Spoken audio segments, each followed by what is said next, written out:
Hello. Welcome back to Mik'd Up. Today is Wednesday, July 2nd. Got a big show, such a big show for you today that I dressed up for the show. I wanted to put my Sunday best on, little collar, shirt, button down, rolled up sleeves, like I'm working day, but now we're in the happy hour part of the working day. Maybe you just came from happy hour. You don't know. Maybe I'm full of alcohol right now. Yeah, it could have been just doing the Lloyd thing. That's right. Right now. It's more fun this way, isn't it? We got a big show for you today. We obviously, we are not just a baseball show. We are an everything show right now. In this time, we are mostly a baseball show. We talked a lot about LSU baseball throughout the course of the year. Talked a lot about LSU baseball on Monday's show. We had Jake Brown in studio. Always a good interview. We have Coach Jay Johnson, two-time national champion, coming on the show at 6:15. Also, always a good interview. Always a good interview. He's going to talk about the season, talk about what's next, talk about what he's doing right now because he never sleeps.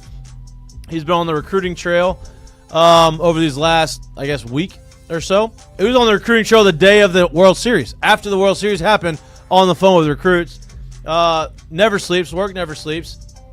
Doing the things he needs to do. Has brought in, 6 people out of the transfer portal, 5 or 6 people already out of the portal. We'll talk to him about who he's looking at and what he's targeting, what positions he's trying to fill as of now.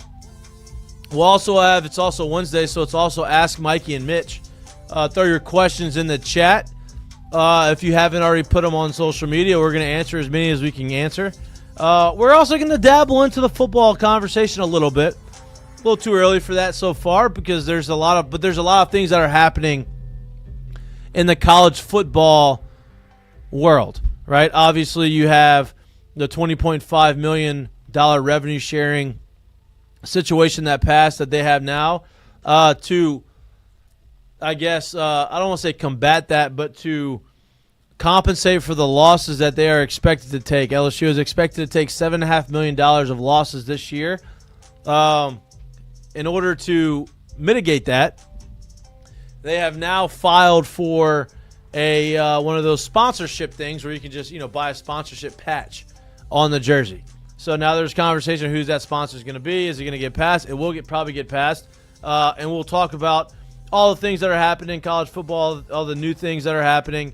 Major League Baseball All-Star Game is right around on the horizon.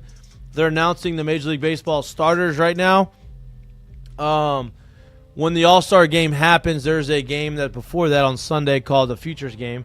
2 LSU guys are appearing in that. Gage Jump, as you obviously all know, and Tommy White, as you obviously all know, will be participating in that game as future stars of Major League Baseball. So if you want to tune into that, I believe that is Sunday. I think that's Sunday. I believe it's before not this Sunday, but I believe it's the Sunday before the All-Star break officially starts. I will get the exact date or time throughout the show because I don't know, but I'll let you know. Derek Curiel, D1 Freshman of the Year. Congratulations to him. Everybody give him a round of applause because that's a great accomplishment. He is back home in California. I would love to have him on the show. We'll have him on at some point whenever he gets back in town because I'd like to have him in studio. It's better than having the video call. I'd like to have him in studio so we can have a nice conversation. We have Lloyd on the mic, Lloyd producing, Lloyd doing all the clicking behind the scenes, getting all your questions. Much to the chagrin of many people, as there's a thread about Mik'd Up yesterday on the old TV. Oh, was there? Quickly, they don't like Mik'd Up anymore. No, they don't. They love y'all. Oh, they don't like you. I ruined the show. What happened? I don't know. Why do they say you ruin it? I don't know. You have a lot of flipping right now. It's making me dizzy. Yeah, well, maybe this is why. Can we not do that? Can we not do that? You like this one better? I like that one better, but let's not do that a bunch of times. What about this one? No, that's great too, but like not now. Okay, there we go. Jay Mitch on the show. Jay Mitch out in Houston. Oh, Jay Mitch, they said you've gotten better. You've gotten better. Hey, 1% better every day, Jay. There we go. Have I gotten worse? No. Nice. I'm just stayed the Stay same. the same. I just haven't gotten better. That's not good. I want to get better. Yeah, well, maybe they'll talk about Hey, it. Tay, Tiger droppings. Thanks, guys. Can you give me? I appreciate this shit. Yeah. Can you tell me if I've gotten better or worse? I need critique. I need to know if what I need to do to be better. Yeah. I know I need to be better. There's things I gotta do to get better. I get that. I plan on getting worse. No, I don't want you to get worse. Lloyd, you've been great. Thank you. I just over time I want to get another producer so you can be sitting in this chair and you can just have Free reign to ruin the show. free reign to ruin the show. Gotta have it. You're like the toxic table just by yourself. I'm by myself. Yeah, a lot of just personality by over yourself. here. Paul Skeens has his new career after baseball. Going to be a grounds crew guy. Might be saving that for a potential segment. Oh, are you? Hey, Okay. I already have my curtain call. How about that? there we go. Before the show, I came prepared. I'm not going to say it now. Oh. But it's an individual that I'm going to highlight because he's relentless in his endeavors of his life. And he is beloved over here in Baton Rouge. And one of the greatest guys I know. But we'll talk about him later. Jay, how you doing? How you feeling? I feel great, man. I've gotten better, just living life like this, trying to grow, trying to go. Hey, that's got to be a good feeling when you get the critique from Tiger Dropping saying you've gotten better. Yeah, I'll take it, man. It must be the SEC Network stuff. You get the professional training behind Something. you now. Something, Yeah. getting more shots on goal, whatever it is something. Yeah. I don't know. I got a few whiskeys in me right now, so I feel good. There you go. I came in with all the energy. Had a work happy hour. That wasn't a lie. Had a work happy hour. A little happy hour. Yeah, a little happy hour. Meeting we're growing. Our company, Perkins McKinsey. You're getting better. We are growing. We are getting better as an insurance company. And so we had some new partners and some new additions, and so we had a nice little happy hour, team camaraderie type thing, kind of like the baseball team did all year. Really bring everybody together because it's not me, it's we. You know what I mean? That's how you win. So Mikey decided But to there get is an I in shit-faced team. before the there's show. there's no I in team, but there is a me. But we is greater than me. Is the case. I was waiting to see if somebody's gonna catch that. All right, Didn't let's. have enough at happy hour. I see. What's that? Said didn't have enough at happy No, hour. I had see. just You enough. cut a I little had the too perfect amount. I had to drive here, which was only right around. It was like 3 minutes away, which was great. Made my. quick. Did you just admit to drinking and driving? No, You can do it if you're under the limit. I was under the limit. That's why I did it. I was very responsible. I was responsible in my my alcohol intake. Yeah. Okay. 0.08. No, less than that. I think .08. You still qualify as. You're on the line. Yeah, it's a gray area. Gray area right there. Let's talk about a little about baseball before we get Jay on the show. Jay's coming on in 5 minutes. We all talked about what he was going to do in the portal and who he was going to go after and what additions he was going to make. Seems like he had a plan of, hey, we're gonna replenish the infield depth and the infield, starters. He lost some guys that were in the infield that recruit-wise they transferred out.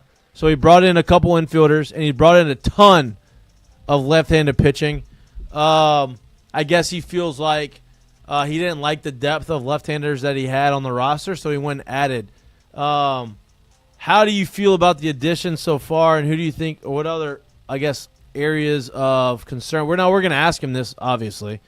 What other areas do you think he's going to try to hit on with the portal, with the rest of the portal additions that he's going to add throughout the course of the offseason? I think he went after. So you see it as he went after left-handed arms out of the pen. I personally think at LSU, who's won 2 championships in the last 3 years, 2 out of the last 4 years, however you want to look at it, I think he went for what he probably thought would be the best available and the best fitting for this group, which just so happened to be a bunch of lefties. Because let's be honest, you could kind of shake a stick at and have an opportunity, have a chance at almost any recruit in the country because of what you're doing right now and what the history of this program is. So I think he went after the best available in those situations. It just so happened to shake out to be a lot more lefties than righties. I still think he's looking for impact players, right? Like I think you can't really have enough of that if there's somewhere you can get that, whether it's going to be in the portal or whether it's going to be through who doesn't go in the draft and comes in as a freshman. I still think he wants that, but unlike any other year that he's had so far, there's seemingly a very strong core of experience in a year where you ended up holding the Natty. Like there's a very strong core of experience coming back next year, which is hard to find on a team that went as far and did what they did the year before. Yeah, no doubt, and I agree with you. I think he did go after best available. It just so happened that a lot of the best available were left-handed pitchers and some infielders. But if you really think about it, the really only left-handed guys that you have coming back that you can rely on are Cooper Williams and is Connor Ware. Is he coming back? Is he eligible to come back, or is he a senior? I don't know that answer. I should know that answer. But if he is eligible to come back, and he obviously hasn't transferred. He's a junior? He's a junior. So he hasn't transferred. Obviously, the deadline was today. So unless he gets drafted, I would imagine you have those two guys that he probably trusts and can rely on. So I think he was just trying to. And lest you forget, one DJ Primo. DJ Primo's still on the roster as well. Those three, and so he's adding. I guess he added three more lefties in the portal as of now. Interesting portal entry last minute was Southern SWAC Player of the Year, who had listen, and I don't follow Southern as closely as I follow LSU. I didn't realize Bullshit, that, man. huh? Yeah. Bullshit. What you trying to say? Did you know about him, Jay? Is my mic muted? Nope. Can you hear me? Nope. I can hear you. Did you know about him? Turn it up. No? Did you know about him? Turn it Yeah, up. I didn't think so. Yeah. I didn't know that Southern had a guy hitting 420 with 18 pumps. Didn't know that was on their roster. No longer on their roster. In the portal. I don't know if he's going to stay in Baton Rouge or not, but that guy is a dynamic player. I don't care where you come from. Hitting 18 pumps and having 20 bags is a pretty impressive thing. Don't know where he's going to end up, but he is a new addition to the portal. But without further ado, we are going to welcome two-time national champion. Think he got snubbed on Coach of the Year. Think he should have been the Coach of the Year. He's our Coach of the Year. He is our Coach of the Year, and he's such a high priority for us that I dressed up for him. I wore my button-down collared shirt. I wanted to look good for him. Coach Jay Johnson joins the show. He's been hustling ever since the World Series. Work never ends. He never sleeps. But welcome back to the show, Coach. Congratulations on the national championship. Congratulations. Thank you. Let's go. I appreciate you for making our show better because in giving us content all year. It's a lot better for us, selfishly, when y'all win it because it gives us a lot more to talk about over the course of this. So I appreciate that. I know you do that just for us. Yeah, that's what he's done. Yeah. That's what he thinks about. I know you do that just for us. So I appreciate that. Yeah, glad I could contribute to the show. You know? Yeah, because you haven't done enough for us over the last 4 years at all. So I appreciate that. Yeah. I think it's a little weird you're dressing up for me, but let's go. Lloyd convinced me. I wasn't going to say it. Yeah. Coach, let's jump into this. Obviously, we're going to talk about the World Series. But before we get into the recap of the season and kind of the things that you're proud of and you want to highlight, let's jump into I guess what's next, right? You obviously have the draft coming up.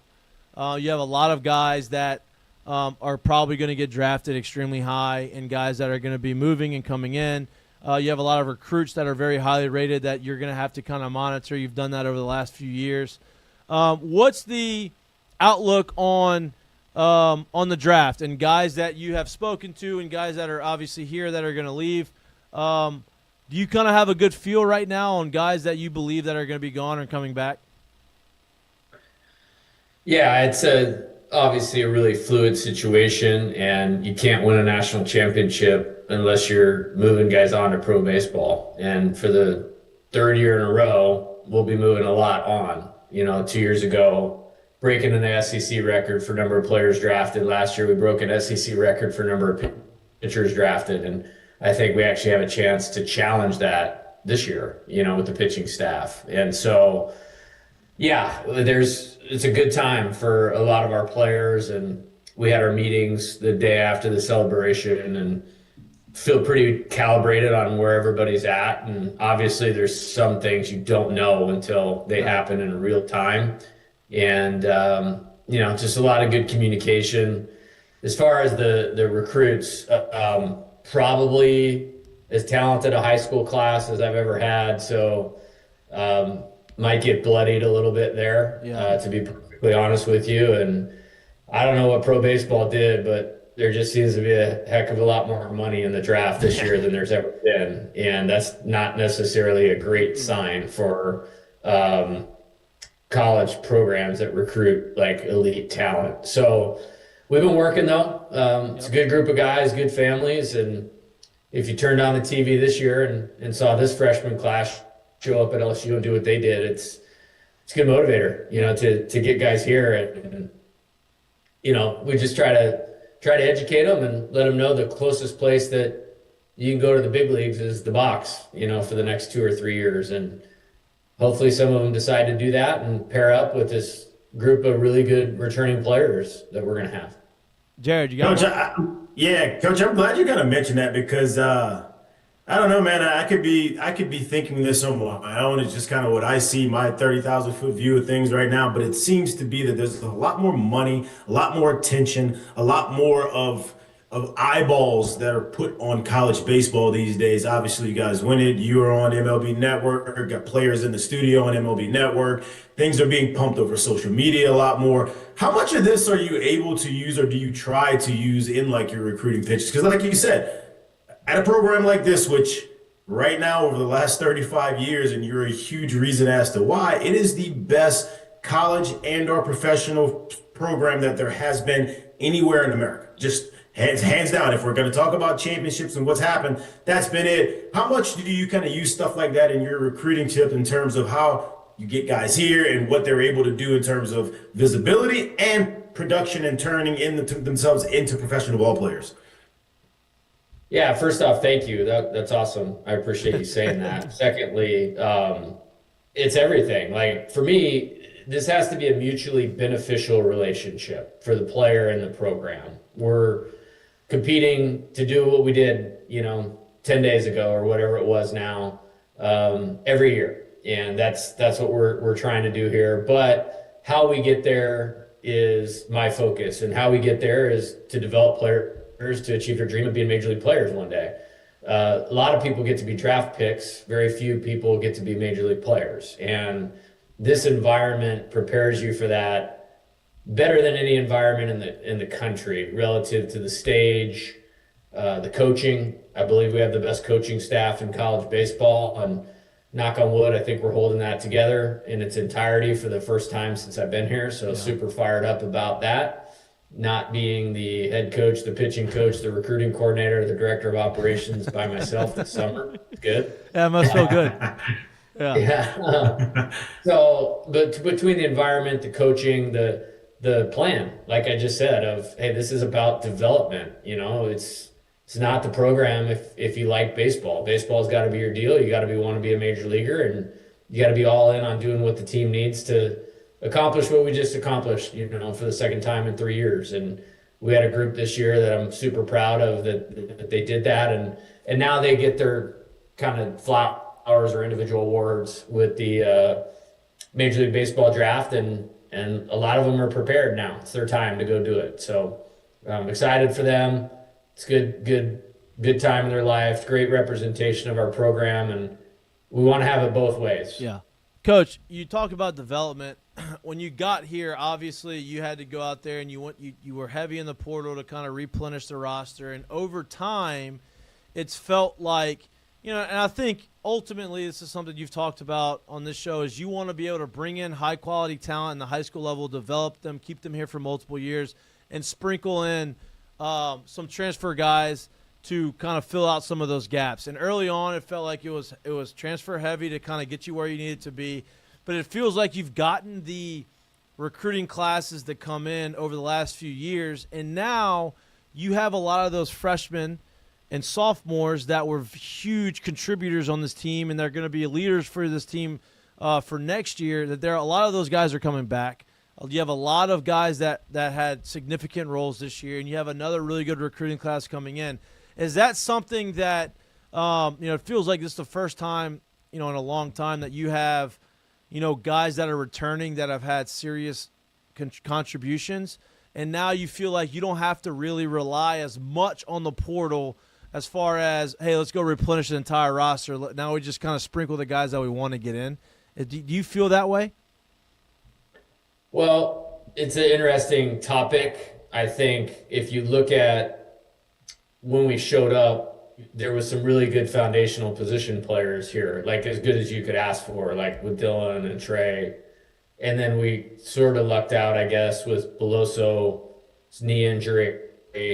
Dugas decided he wanted to come back. So those are some really good foundational players, but we really were not where we needed to be on the mound. Right. Like we just weren't, And so, yeah, you go get, Paul Skeens and Thatcher Hurd and Christian Little, and 12 months later you win a national championship. And so we could be a little more specific, and then after you win it, like then we were replacing a lot of those innings again, and you go get Luke Holman, Gage Jump. How sweet is that? Tommy White and Gage Jump in the Futures game. Yeah, awesome.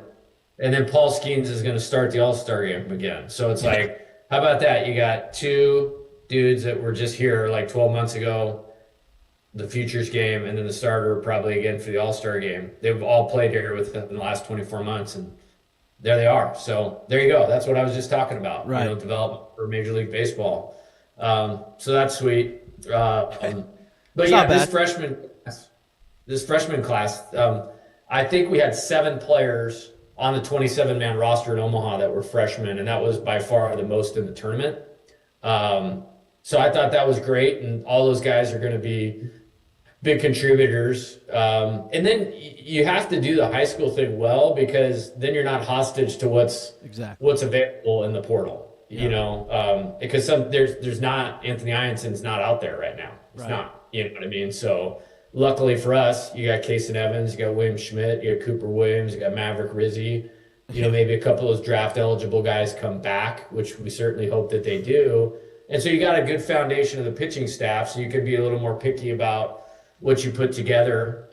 We're obviously losing a good chunk of the position players. So we were able to pick up a couple hitters, prior to the College World Series that we think can complement the returning guys that we have well.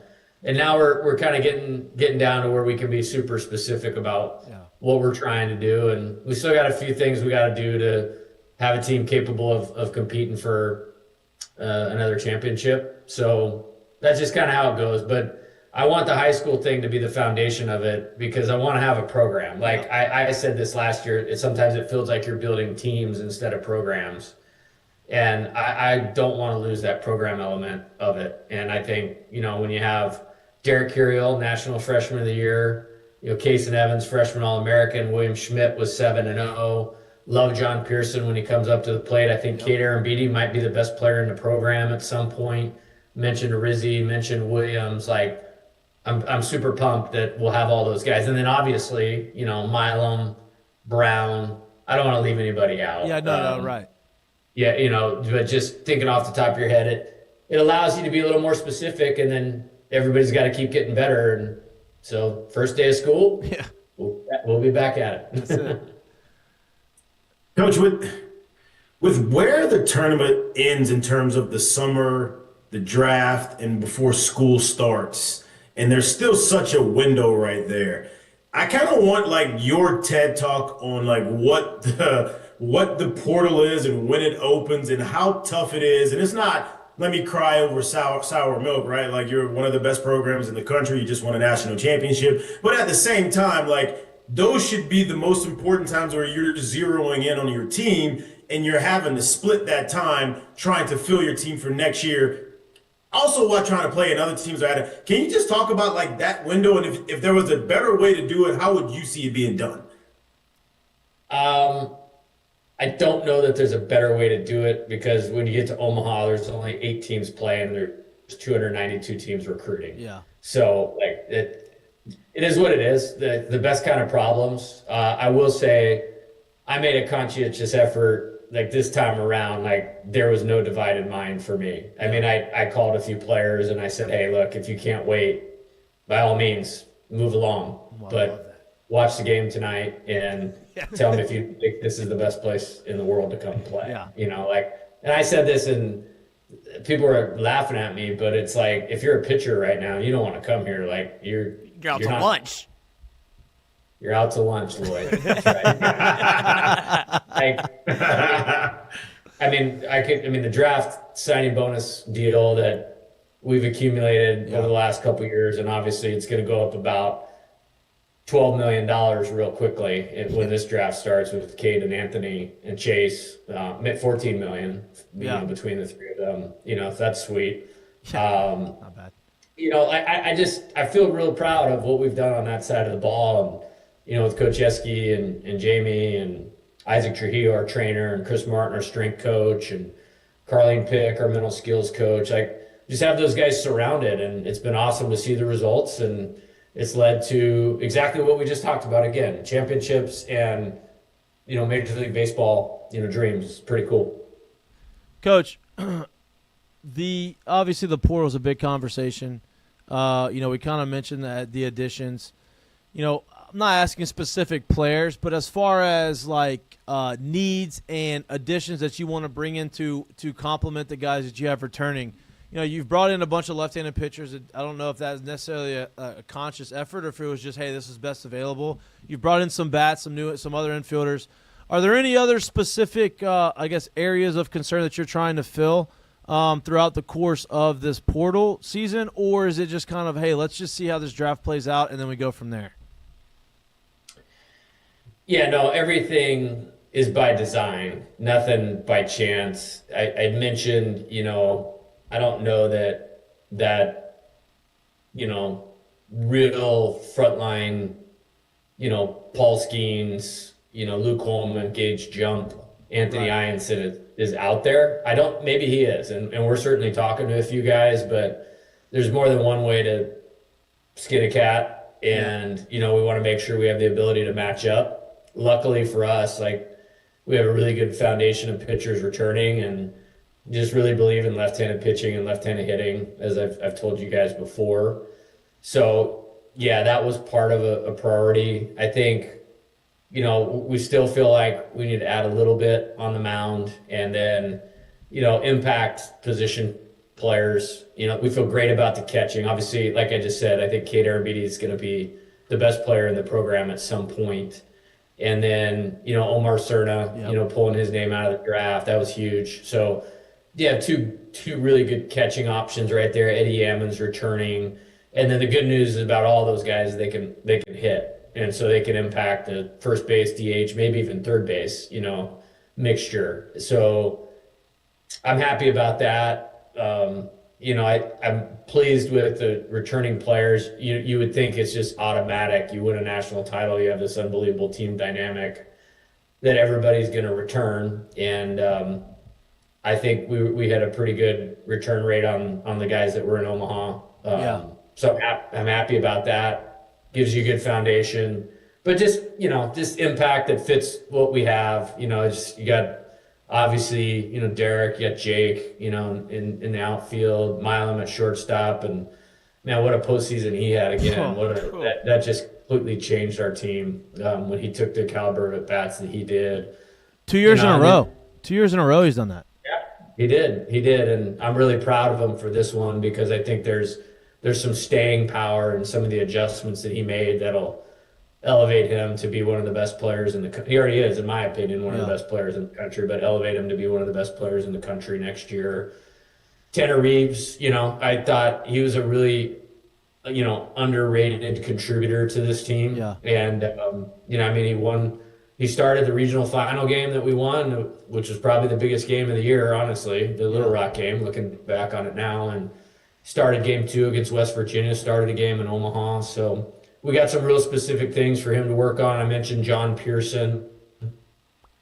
So I think there's some good foundation, and we still need to do a little bit here, but we're getting closer, and that's a good feeling because it's a little chaotic when you're playing that deep, and everybody else is hosting visits and all that. And trust me, I'll take Omaha all day every day, and they can host visits. But we're about caught up, I think. Not quite, almost there. You talked about the guys you bring back and the group of guys and the chemistry that you had. You talked about Eddie Yemen. Obviously, he comes in here and he wants to play. He gets redshirted, and everybody has a specific role on this team. And he wasn't playing, but you always saw him. At least I did. I always noticed him on the field because he was always on the top step. He was always the kind of the biggest cheerleader, and he was kind of the biggest encourager. And honestly, he had the most impressive moment of anybody whenever Bear Jones had the walk off and he ran from the entire dugout to the outfield with the Gatorade jug the whole way, which I imagine is not light, and he pours it on him. It feels like everybody bought in. It feels like he bought in. I know you said he's coming back. You're excited for him to come back. Can you talk about him and just the impact that the guys who accepted their role and what their role was on that team and how important that was for y'all this year? Yeah, happy to. And I think it's probably an undertold, underappreciated, undervalued part of what made this team special. And Eddie is certainly that. Like, when I recruited him, I actually went and I met with him and was kind of like right in the middle of whether we should bring him or not. And after spending an hour with him, it's like, this is the exact guy we need in the program. Yeah. And he had a really good year at Dayton, and he has some good skill that hopefully we'll tap into this year. But the character piece was a big reason that we brought him here. And it played out in a big time way. And that was a good example of it. And he's pretty jacked, so actually carrying the jug out there, he was probably all right. Yeah. But something I realized I was doing is I was having these individual meetings with the players. I kept talking to all of them about how they not just accepted their role, but how they embraced it and owned it in a way that was beneficial for the team. Yeah. And there's so many guys on the team that could have played bigger roles, and we might have ended up in the exact same spot. I mean, I really believe that. Right. But you can only play 9 at a time. You can only pitch one guy at a time. And yet these guys were so together. It makes you really proud as a coach. Like, we all have this vision of culture and team and consistency and strength and mindset. And these guys, I don't know if they have a peer in that. Like, because, I mean, we were really, really consistent. I mean, we had a tough weekend at Auburn, which was one of the best teams in the country. But, man, outside of that, pretty darn good. And that team attitude and toughness was how that happened. Coach, I'm glad you talked about that because I've hinted at stuff like we'd obviously, we're not inside your walls. We don't get to be in there, but we were fortunate enough to be on a championship team. So we got to see what some of those ingredients and things like that kind of look like. And that was one thing that always resonated with me being in 2 different locker rooms, was seeing how selfless guys got and how bought in they were to what they were asked to do. When you put a collection of talent together for a team, and then you obviously hope and you think that collection of talent will do the thing that teams need to do to get over the hump. Is there, and I don't really know if it will be the same thing that you look for year in and year out, but I guess specifically with this 25 team, was there like a certain point or something during the year where you're like, that's different? I think something like that could play huge for us down the road because that's what championship teams do. Yeah, I think there was a few things that stuck out to me. Number one, after we lost our first game to Omaha, and we'd played pretty dominant through like the first 5 games, and and then we lost a game maybe we shouldn't have. Weird day with the wind blowing in and that sort of deal. And we actually had to play a doubleheader right after that. And I kind of challenged them like, hey, a lot of times you know what you have right after you lose your first game of the season and how you respond to that. Well, we went out and we won 12-1, played great. And then after that, we won 17 games in a row. Right. And some of those we dominated, played at a really consistent clip. And then some we won some really close games where we came from behind, we won in extra innings, one-run games, all of those types of things. And I remember thinking like, okay, like there might be better teams out there, but I like how this is going. And then we ended up that streak. I think we got broke at Texas, and we lost 2 in a row. They beat us in the series, and which was a very beneficial series for us. Like I learned a lot about what we needed to do from that series. And then we won like 9 in a row right after that. Yep. You know, we swept Mississippi State, playing late at night, all those types of things. And then you're looking up and it's like, wow, we've won 26 out of 28 against a pretty good schedule. Like, man, there's something to this. Well, then we got swept in 3 tough games at Auburn. Like, they didn't blow us out, but they beat us. And then, we responded well to that. So every time they got challenged, like, we got off the mat quickly and didn't really spiral or those types of things. And so it's like that consistency is kind of the hallmark that I'm really proud of, because you're going to get bloodied in this thing. It's baseball, number 1. It's the SEC, number 2. Nobody's getting through it perfectly, but I thought they did about as good a job as you could to respond into adversity. And there was no complacency ever. Like, I felt like they had this quality of like, and I say this to them, but it's really hard to get to this. It's like, we're not validated by our record or what anybody says about us, but like, can we do this college baseball program thing as good as it possibly could be done in every facet of it? And I thought they were really bought into that, and I think it showed in their ability to be consistent. Yeah, and I think. Go ahead, Jay. I just want to throw like a little pointer in there, because there was a stretch this year for y'all. To me, I think it started with maybe the Mississippi State series. Yeah, that's exactly when it was. It was those 2 late rain delays that went into the next morning, and then it had to travel to Louisiana Tech, and then you had to travel to Oklahoma pretty deep into the year where it was still pretty cold. And like, if you looked at the stats through that, there was nothing that stuck out. Nobody got super hot. Nobody threw 9-inning shutouts. It was just win after win after win. And I was like, man, I don't know. Like, there's a lot of stuff that 18 to 22-year-old kids, you can go. There's a lot of time at the ballpark. You get tired, long days. You got to come right back. You travel right after that. A lot of that could go just not well. You could just find yourself finding a way to lose in those games. And sure enough, through that stretch, it was just win after win after win. And I was like, that's different. You don't really see that from kids that age. It's just a different thing. Yeah, and what I liked about that is that we won in a lot of different ways. Like, we had some really good offensive performances, jumped on some people, and then some. Obviously, the starting pitching with Caden Anthony was great, and then some it was turn it over to the bullpen, and Case and Matt Cowan was lights out. And then there was another stretch in there. We played Alabama, who I thought was really good. We played Tennessee, who was a super regional team. And we played A&M, who was the number 1 team in the country to start the year. And then Arkansas, who was the most talented team in the country, in my opinion, and obviously finished 3rd in the country. And through that, like, those teams make it hard on you. I don't think we necessarily played great, but we were won. Like, we came out of that stretch on the positive side of it. And I kind of, at that point, was like, all right, like, let's just make sure we're lined up right going into the postseason. And I feel really good about this team's chances. And I remember, I want to say it was after the Arkansas series, we started talking about the postseason. I was like, hey, man, you just went through this stretch. It's wide open. Yeah. This is going to have nothing to do with anything other than who plays the best. And that's going to be a reflection of our preparation and our mindset. So let's keep tapping into that, because that's our strength. And they did it. And so to see it manifest itself in 5-0 in Omaha, 8 straight wins to win it, Game 7 win in the Super, like, very, very proud of that, and really always will be. Coach, there's a couple, saying on this topic, there's a couple things that really stood out, obviously, that goes to what you're saying. 9-3 in 1-run games, which I think is unbelievably hard to do. Right, but three of the top teams that you've played all year, Tennessee, Arkansas. You played Arkansas 3 of the top games, Arkansas twice.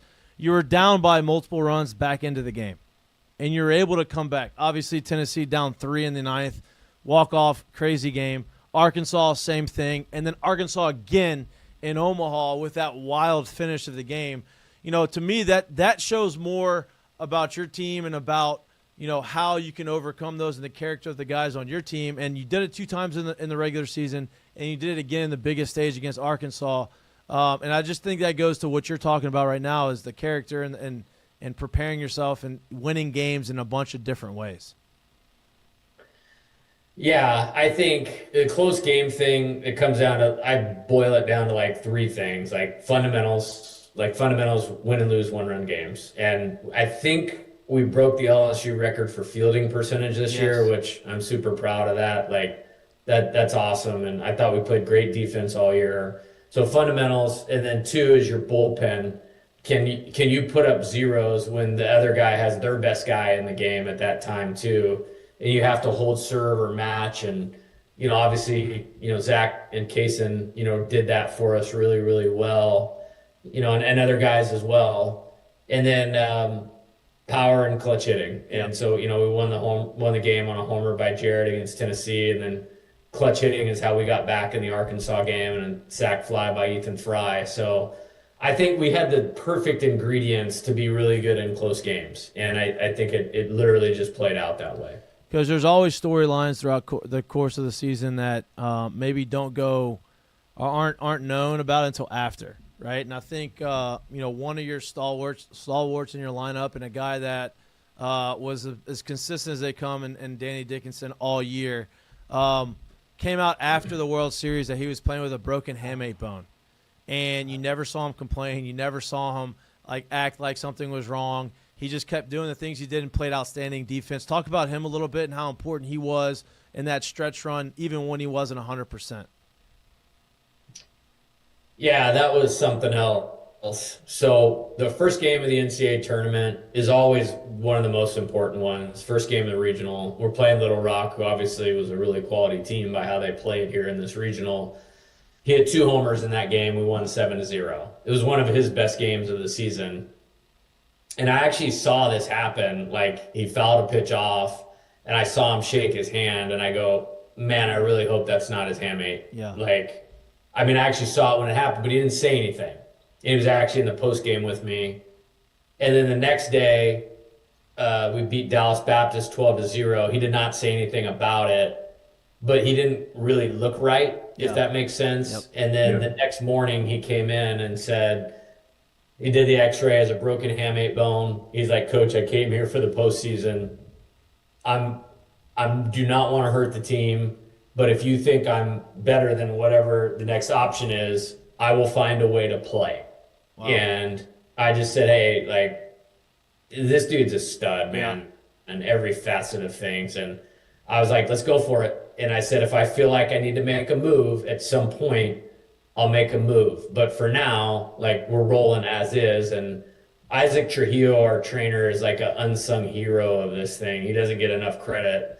But he got him treated properly and taped up properly. And he was in so much pain, but he was still trying to take BP and stuff. And it was it would make me uncomfortable when he would swing in BP and stuff. I'm like, man, you sure you just don't want to go 4 really good bolts in the game and call it a day? Right. And then we started developing okay, when we were going to bunt with him or try to bunt. And then, I slid him down in the order, and we had enough good hitters. So we kind of gradually did it from 3rd to 5th to 7th to 8th, and nobody really picked up on it, and which was awesome. And then, maybe the hit of the World Series was his bunt in the first game against Arkansas. No doubt.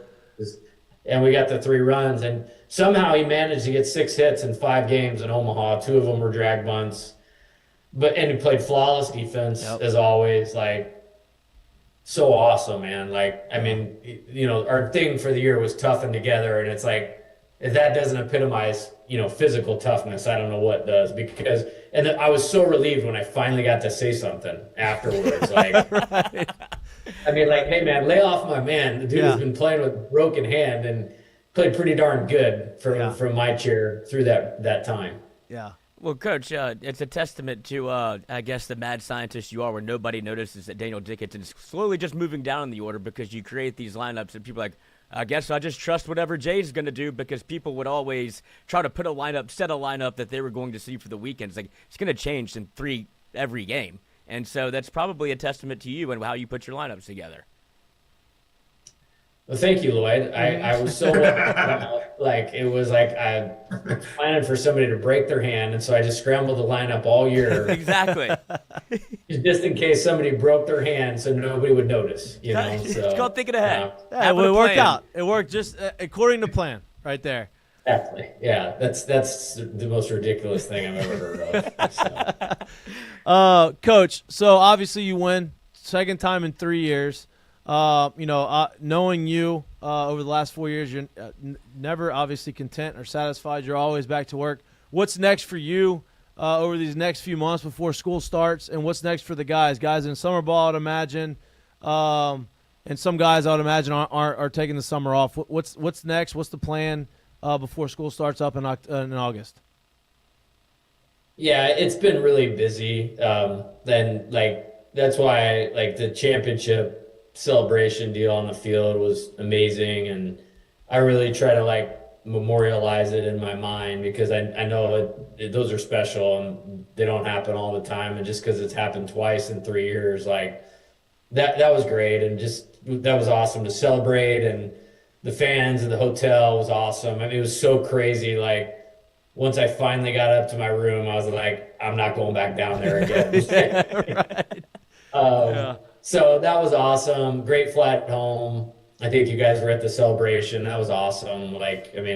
This is as good a night as you could have. And, all the while, it's just you got to catch up. And, there's been a lot of that. We've got meetings done with the players to kind of get them on to the next thing. We had 3 guys that were selected for the USA baseball thing with Kason Evans, Derek Curiel, and Stephen Milam, but we made a decision collectively, and they made a decision they coming off of Omaha, it probably wasn't best to dive right into that. Yeah.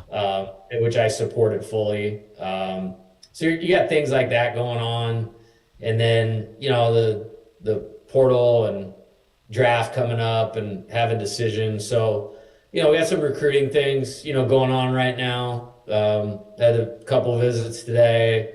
Coach Simpson out, evaluating another pitcher player, and then we get a dead period for 3 days, so no campus visits, but we got to get on the horn for that. As far as the players, it's kind of what everybody needs. We wanted Cater and Beatty to get up to the Cape Cod League and start playing.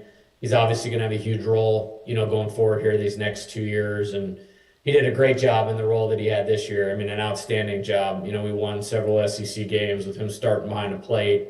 He's got some power, hit some homers. I'm really excited about that for him. Maverick Rizzi's going to throw a few innings up there. I think he's going to throw 4 times over 3 weeks and then call it a summer. John Pearson is up in the Northwoods League playing for the Lacrosse Loggers.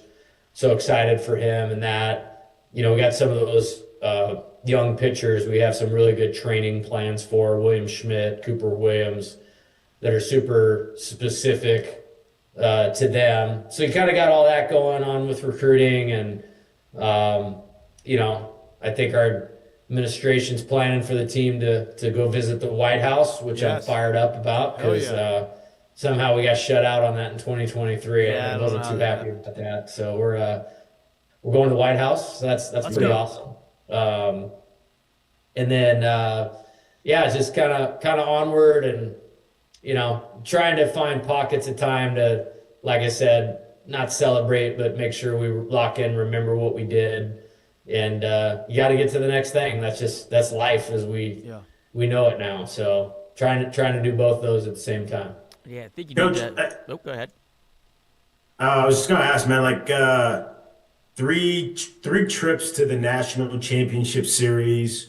The first one was obviously a little different from the second one, and sort of, I guess, in terms of fanfare, if you will. Going into it for the third time after experiencing it in 2023, Was there like moments where you were just like, and I don't want to say like zone out from like the task at hand, but like where you're able to just kind of like just take a couple mental snapshots and be like, this shit's a little different, man, and then just keep kind of pushing on. Yeah, like one of my favorite moments, and it happened in 23 too, is, they announce you before the first game of the championship series, and you're standing on the foul line, and they do the national anthem, and it ends with the home of the, and everybody says Tigers, and feels like the place is shaking. And I just remember going like, man, this is sick. Like, this is so awesome. And just very grateful. I will tell you, probably like the most emotional I got was when we won the Arkansas game. And like, I put my hands on my head, like after a few seconds after it was over, the guys are like running around in center field. And like, I was just like, man, nobody gets a night like this one time in their lives. And like, we've had two in the last 3 years in the exact same situation. And then you're thinking like Jared Jones and like all the work, like, he's one of the first players I called when I got the job to make sure he was going to stay locked in here, and then working together on it. And, him not being in the lineup the last time we were there. And he came back to like, do that. Like, I mean, that was the whole thing. He wanted us to be in Omaha with him, like leading this thing. And I mean, I just remember being like, this is unbelievable. Yeah. Like, I can't believe that just happened. It was just like super, super grateful. Like, that was one where I kind of took it in again and was like, and I have so much respect for Arkansas. Yeah. Like, they were so talented, and they're just so good. They're so good as a program. And I think I've said this before, like when I came here, like everybody's good in our league. Everybody's good. But I felt like that was one program we definitely had to try to catch. Yeah. And like, so I thought that was probably the coolest moment of the whole series for me. And then honestly, like in the championship series, I never allow myself to go there to like what could or what is about to happen. And like, that was like our whole theme for the series. And it's like, if I'm telling the players not to do that, like I can't do that. Yeah. And so, and I will say, when we won, it was so different than 23 because it was 18-4 in the ninth inning. Right. Yeah. Right. But I'm so like, one pitch at a time, we got to do it. And then Jordan Thompson made that unbelievable play for the first out of the ninth inning. And it was like, we're going to win the national championship. Yeah. Like, holy cow, like lifelong deal. And in this one, the tying runs at the plate. Yep. We got two up in the bullpen. The leadoff hitter's on deck. The second guy is the first guy shortest faced. I'm looking to make sure the defense is good. And it's like, I got Evans and Williams. Well, if this gets to game 3, like, I probably have to have Evans available, but we got to go for it today. Oh my God. So all this is going through my mind. Right. And double play, we're the national champs, and like right. Josh Jordan, Jamie Tetko, and like hugging me. Yeah. He's like picking me up, and I was like, "Holy, you know what?" Yeah, like, right. Like, it was just so different. Like, I didn't even like process, "Hey, we're winning it," until we actually won it. Yeah. You know? Coach, I'm truly so glad you gave like that kind of an answer, because I get asked the question a lot. Like, what's the difference of playing like on a baseball field or playing on a football field? And I try to tell people, because it's really hard for people to understand when there's 100,000 people in a football stadium, right? And I try to tell people the suspense that happens in a baseball game, that's not created on the football side. Like, people don't go from like dead silent to an absolute, I can't hear anything, it's so loud, and every hit feels unexpected. Every out feels unexpected. Everything feels like it's not supposed to happen. And then when it does, it feels like it's the biggest relief ever. Like, that's baseball when it comes to that kind of time. And I'm so glad you basically just personified all of that, because this is coming from a man that's as locked in as he can be in the situation and still tell you that, hey, I felt this roller coaster as well. Yeah, totally. And you know what, the best thing that ever happened was we lost the game at Little Rock. Because the next game, like, there was so much pressure in that game. Like, it wasn't, the game didn't start till 8:06 p.m. that night. Right. And I was like here at like 6:15 a.m. and like right. trying to figure out like how we're going to win. And all this type of stuff. And we actually, something happened that day that really helped us on like the whole run of the postseason. And so that was what we needed. And then for the players, like the next weekend in the Super Regional, they're like, we're not going to game 3. Like it's not happening. And then you get to the bracket against Arkansas, and it's like, we're not getting to the if necessary game. You get to the finals, it's like, we're not getting to game 3 because nobody wanted to go through that again. You know what I mean? So that ended up being like the best thing that ever happened to us. Yeah, it was a magical ride for us as fans. I can't imagine what it was for y'all. Obviously, the Alex Ball or the LSU baseball magic. If if you're not a fan or if you're not part of that program and you're opposing team, you look at it and you say, oh, that's just whatever. But it's a real thing. You saw it in the Arkansas game. You saw it in the final series, and so those ups and downs, that just makes it great. But it just feels like LSU's got a little different gear when you get into that situation. And so I think you personified that the way you explained it. With every fan was feeling the same way you're feeling it. You're just feeling it in a whole different way because you were actually pulling the strings there. So it was an awesome ride, and congratulations on that. Yeah, thank you guys. And I hope this is a team that's talked about for a long time. And you guys were a part of that in 2009, and that was, I wanted them to win so bad because you win, it's like it becomes like a forever team. And I felt like this team was worried, or they were worthy of that. And almost to the point where it's like I had to stop thinking about it and just like help them do it. But I wanted them to do it so bad because like I don't know if they were the most talented team or the best team, but they were the best team this year in terms of how well they played as often as they did. And we talk about that a lot. Like great teams, they just play near their capability often, and that's what these guys did. Yeah. Well, Coach, like I said, it was a fun ride for us. We appreciate that. We're extremely happy for y'all. We're looking forward to next year. Enjoy the rest of your summer. I know that's obviously not a vacation for you, but at least you don't have to go and figure out how to manage and win a game for a few months, and you can kind of take a step back there. So enjoy the rest of your off season. Enjoy this recruiting season. Enjoy the next 2 weeks when the draft is about to happen, and celebrate with your guys because it's very much deserved. And we'll obviously have you on the show here again soon, but we'll give you some time to give you a little break from Lloyd, so you don't have to see his face. Oh, I have. I'll text that him. much longer. Yeah. He will text me. Yeah. Is he coming to the house this weekend for a little 4th of July celebration? Yeah. I don't think I love you, Lloyd. But I don't think that would happen. That's okay. That's a good answer. That means the world to that you said at least you thought about him for a split second there. That wasn't a no. Yeah, that's it. Coach, enjoy the rest of your night. Like I said, enjoy these next couple of weeks with some of these guys that are going to get much deserved draft picks and some money and enjoy their future. And we'll be watching from here, and we'll have you back on here soon. Cool. Sounds great. Yep. Thanks, see you guys. Appreciate Congrats. Thank you. Oh man, it's awesome to get him on there when it's talking about that. Oh yeah, because now it's not about, hey, what's next? How are you preparing for Arkansas? How are you preparing for Coastal? Who's in the lineup? How are you talking about this guys? No, let's talk about everything that happened, and you just won a national championship for the second time in 3 years. 2-time national champion, right? Let's not forget. I'm not saying he's going to be Skip, but Skip won 5. Jay's already got 2. He's well on his way to becoming. Like I said, I already think that. He is a Hall of Fame caliber coach with the 2 national champions, and it's only going to get better. And, it's nice to see him explain things and how it happened and his emotions, and him kind of, bring it down his guard just a little bit because it's the end of the season and he can tell all. He can kind of relish in it a little bit. Yeah. But that was great. Lloyd, I thought you were going to ask him more questions.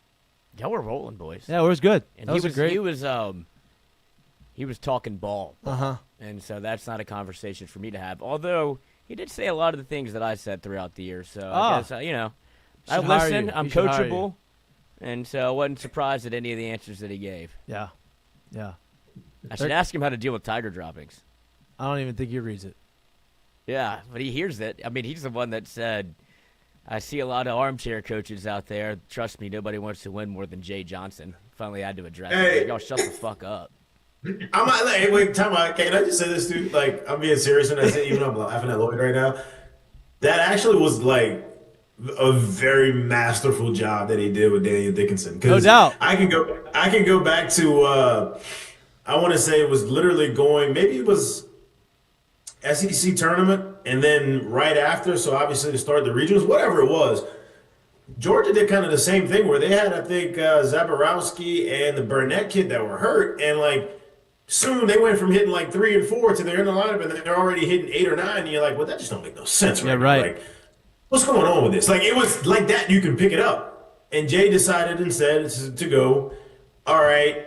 Everybody knows where he's at on this team, meaning Daniel, like what's going on and what's going on with him. So he's been used to hitting 3rd and 4th in this spot in the lineup. We'll keep him there for another game, and then we'll drop him down to 5, and then we'll drop him down to 7. And the next thing you know, you won't realize he's at 8. Yep. And you'll look at it and be like, maybe because he's struggling a little bit. But yeah. It was never because of performance. It was literally because he could not perform. Yeah. Right? So it wasn't because, he's 0 for this, or he's 1 for this, or there's not that much hard contact. It was because you're in here with your glove. You're in here to be a champion, and you're in here because you said you're willing to put your body on the line in this situation. So with that being said, I'll put you in the lineup because I know what that means to this team. And as it is, we'll obviously, like the coaching part of it is if you can't swing the bat, it's hard for me to ask you to do it more in a game.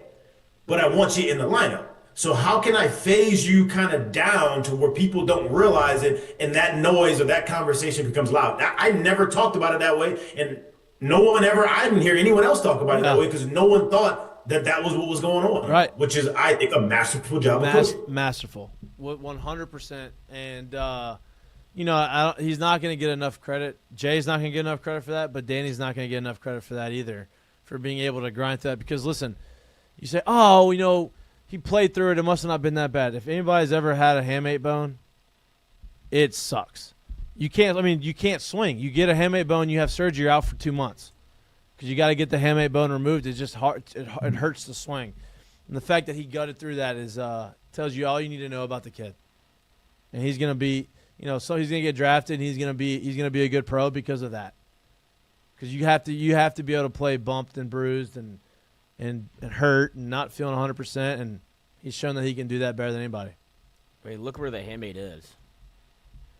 If not just that too, for people who don't understand the hamate bone injury, you get to pro ball, that's pretty much a 3.5, 4 month every time. Yep. Nobody goes out there and continues playing with a broken hamate in pro ball because of the perception of I'm out here, I'm healthy, this is how you should judge me. If you can't swing, people won't do it. They just go get the surgery, they go sit it out, see you back when I'm healthy and I can swing. That never happens in pro ball. Right. As soon as people realize that that's what it is, you cook. It's over. Right. They go sit down. Right. So for him to continue to go out there and do it and play, and for them to be able to keep that under wraps and just let him go do his thing, hey, that's dope. Yeah, dope. I love that. No doubt.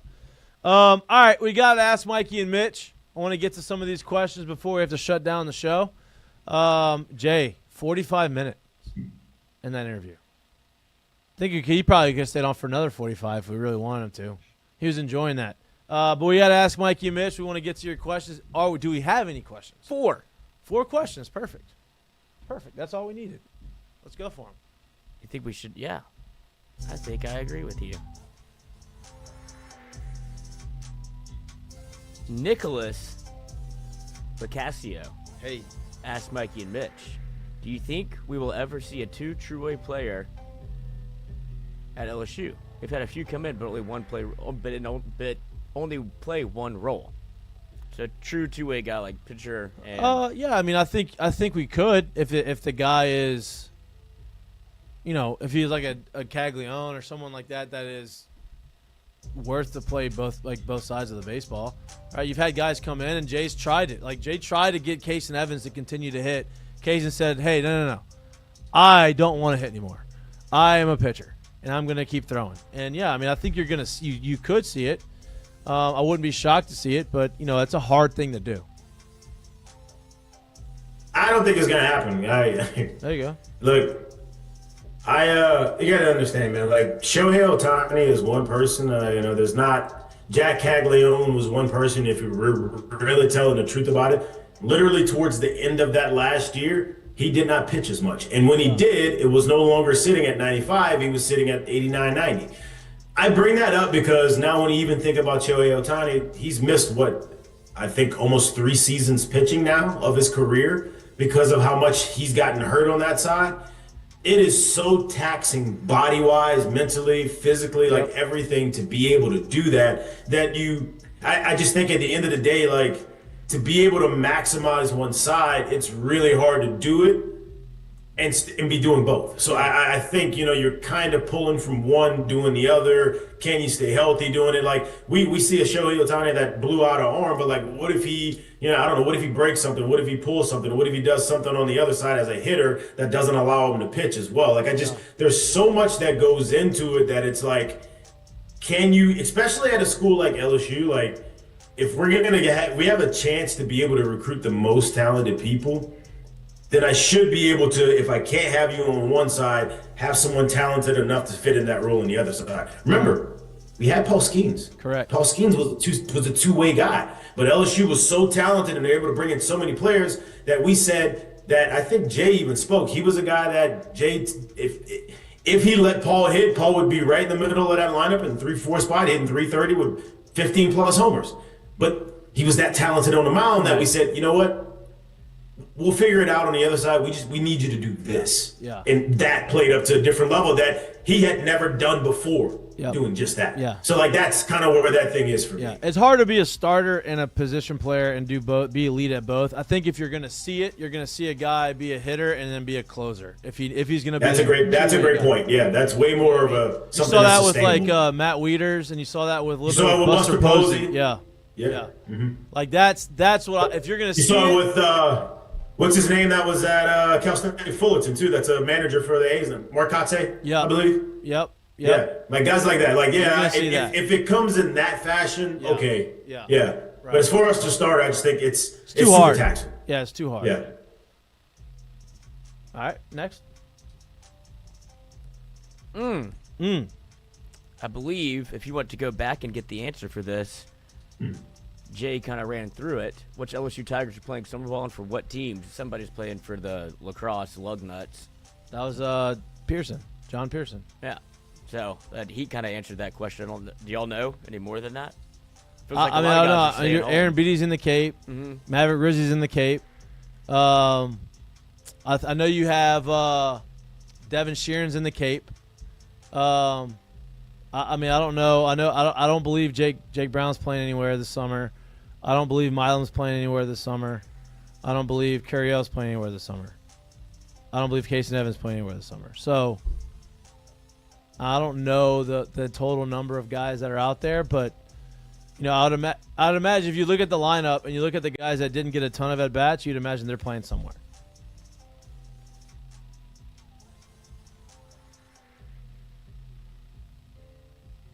Next. I don't know if Jay was saying if anything. Jay wanted to chime in. Yeah. Just ask Mikey and Mitch. Starting I don't outfield. I don't have the answer. I don't know. Yeah. Starting outfield for next season. Oh, here we go. Creek Bayham. Baham Bayham. What's Larson's departure mean for the depth of the outfield? Jay, you want to start this one? What does Larson's departure mean to the depth of the outfield? Is that what you said? Yeah. You lost some depth. I mean, yeah, you did. This is not to say this disrespectfully, but yeah, you lost some depth, but you're still returning most likely all three of those guys. If not, you're going to have Ethan Fry that is probably going to slide into an outfield spot, and I'm assuming that there is, they got the kid in from High Point, I believe. He's an outfielder, correct? Infielder, outfielder, I think. Infielder, outfielder. Like, you're going to have guys that are coming in, so I think Dardar played they'll some be outfield for fine. Kansas State. Dardar's an outfield. Yeah, I think they'll be fine in terms of depth in the outfield. It's what's going to be probably that 3 to 4, if you're lucky or unlucky, however you want to look at it, 3 to 5 outfield mix that you're going to put together. But I think they'll be fine with depth. And that's look. 0 shot at Ashton Larson. Yeah, and like worst case scenario, okay, obviously Larson's gone. Worst case scenario, Fry's gone and Stanfield's gone. You have 2 of your 3 starters coming back. you have some really talented outfielders. You have a kid up from North Louisiana who's a top 100 prospect, and his last name is Patrick. Very, very physically gifted outfielder.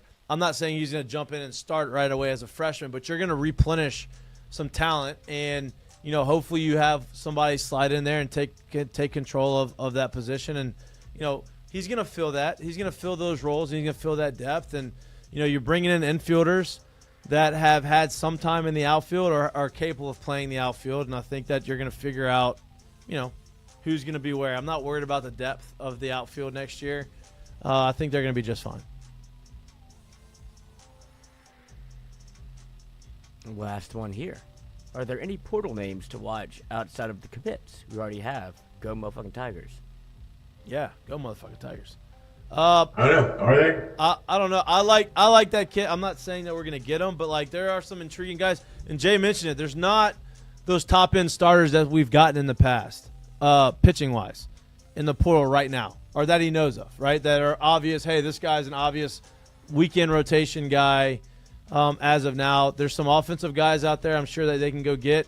I don't know if that guy, that kid from Southern is on their radar, or if he's someone that they want to go get. He put up some good numbers, but I would imagine there's some intriguing guys. I know that they have probably some guys that they have their eyes on that they want to bring in. I don't know anybody name though. Yeah, I for the next year, I would. I'm not saying that there isn't guys that I don't study the portal. I don't know exactly all of who's in it or who was in it or this and that. But I look at guys, I truly do, and I yelled his name a lot this year. But think about what Cade Anderson did from year 1 to year 2. I look at guys like William Schmidt and say, can he do that? I look at guys like Kason Evans and say, will he step into the rotation and do that as well? Because if you get that, then you've created the same situation and you didn't have to go to the portal to do it. Correct. You may have that on your team already. Correct. So I think guys like that are key, truly key guys to watch. Cooper Williams, where do they go in year 2? Yeah. And Jay slid this in here in our interview of talking to some draft eligible guys that may make a decision to come back. That was he just slid that in there and then just went right by it. So that's something to keep an eye on too. I don't know who he's talking about, but that's something to keep an eye on.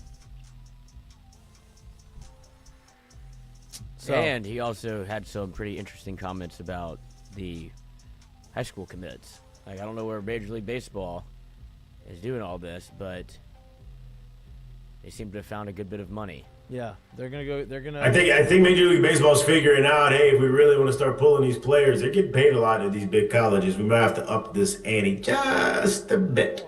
A little bit more money. You have to overpay guys to get them out of college now. Good for the kids. Good for the kids. Yep. Good for the kids. Yep. So if there's more money in college, there's more money in the draft, there's more eyes on the game. It sounds to me like the game is growing a bit. That's what it's doing. Love that. Good for everybody. Ask Mikey and Mitch. Oh, we got an addition. What kind of shirt is that? This shirt? Mm-hmm. It's a stretchy, like an athletic type fabric that helps. You don't sweat. It doesn't wrinkle. You don't have to dry clean it, but it's very nice. Ooh, do a spin. It's custom made. This man really did a spin. He's gonna get wrapped up in it. Yeah. Wrapped up in the cord. Custom. It's a custom shirt. Ah. Yeah. Oh, can't hide money. Something tech is the name. Can't hide money. Mikey Mahtook. Nah, that's not it. All right. Oh. We got a little addition last minute at the buzzer. Yes. Buzzer beater. Fonz Frelly. Hey. Ask Eminem. No question, just a statement. You'll have become one of the best podcasts. The ability you have to put your experience into the question and comments is what puts you all over. Keep kicking ass. Appreciate that, Fonz. We're working hard. If you got anybody that wants Fonz, we're just improving a little bit day by day. 1%. That's what the people say. That's what we're looking for. Just got improving. anybody that wants to sponsor this great show, that'd be amazing. Yeah. We might go. All right. Great show. You want to get to the seggies? I do. This is actually a sad moment and the mistake of the day. Sometimes you play the game long enough and the game says think it's time for you to leave. And you don't want to see people have to do this. Uh-oh. But it may be time for the red panda no. to step off the bicycle. Yep. It was a tragic scene. You never want to see your heroes fall. Something that you thought was almost impossible. Literally and figuratively. Yes, somebody that I, had never really seen fail. And then it all came crashing down last night.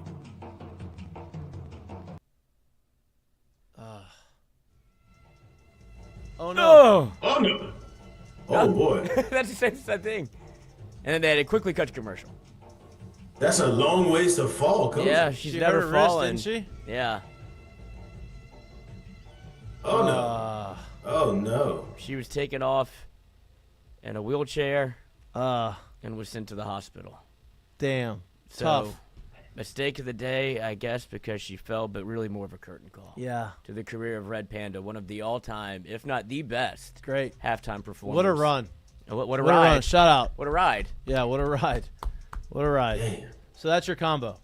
Yeah. Okay. Yeah, sure, but I have a, You have a curtain call I have too? a curtain call, too. Okay. I think it's something that, you said you were prepared, so I can go ahead and do it. We talked about this a little bit at the beginning of the show, but this is the most Paul Skeens thing ever, where he is very interested in what the grounds crew has to do. Paul Skeens looks to have joined the Pirates grounds crew. He has been out there chopping it up with the boys for a good 15 to 20 minutes. And when asked about why, the follow-up was, Paul said he was out there because he was bored, and that he would love to cut grass professionally whenever his baseball days are over. And I believe he can do. It's basically like flying a plane. I think he'd be okay. I think he'd I be trust him to successful cut at the that. grass. Yeah. So curtain call to Paul Skeens Curtain finding call. a new career. He already has the life after baseball set up. Do you think Livy would date him if he cut grass? I think after his career, yeah. Depends on what Yep. I think Yes. Yeah, okay. I think the bank account after the career is gonna be just fine. I could see him walking away and it's like, I'd rather just cut grass. No, I cannot. No, Until of he's course done. not. Jay, you got one? Yeah, I got one. Since we're not doing a a really, truly good job of bringing this up, I got to give a curtain call to, let me just read this to you. There have only been two catchers, Carlton Fisk, 1985, Ivan Rodriguez in 1999, in Major League Baseball history, who have hit 33-plus homers, 70-plus RBIs, and stole 9-plus bases in a season. That's pretty good, right? Pretty good. Mm-hmm. In 2025, Cal Raleigh has done all of that before the All-Star break. Big Dumper. Great nickname. The Dumpskis is doing his thing this year. Yeah, he is. He's literally in the rarest of air for that position that the game has ever seen from the inception of it. So I got to give a curtain call to Cal Raleigh. That's dope. No doubt. The Big Dumper is dumping on some pitches. Ain't no doubt. My curtain call is to the catching position as well. Wait, tell me, he getting them cheeks moving too. He got 9. Look, he got 9 bars. Big guy can move. Big guy can move. My curtain call is to the another catcher, a guy from LSU, one of my best friends, college roommate of mine. I think relentless is the best way to describe his career. Came in as a shortstop. Got drafted as a shortstop by the Marlins. He played, got all the way up to AAA. They said, hey, we're going to turn you into a catcher. Goes back to AA, gets put on the 40-man roster, gets taken off the 40-man roster, learning how to play the catching position. Gets taken off the roster, free agent, signs with the Mariners, kills it as a catcher, starts raking, makes it up to the big leagues, has a great year, is the headliner of a trade to go to the San Diego Padres, is their starting catcher in the postseason, plays against his brother Aaron Nola, and in the postseason, does his thing, has a great couple years there, then gets hit in the head, has a bad injury, concussion, gets sent down, kind of doesn't play well for a while. His last time in the big leagues was 2023. He's trying to bounce around, trying to figure out if you're trying to stick, trying to make it back up to the big leagues. Signs with the Royals this year, spring training.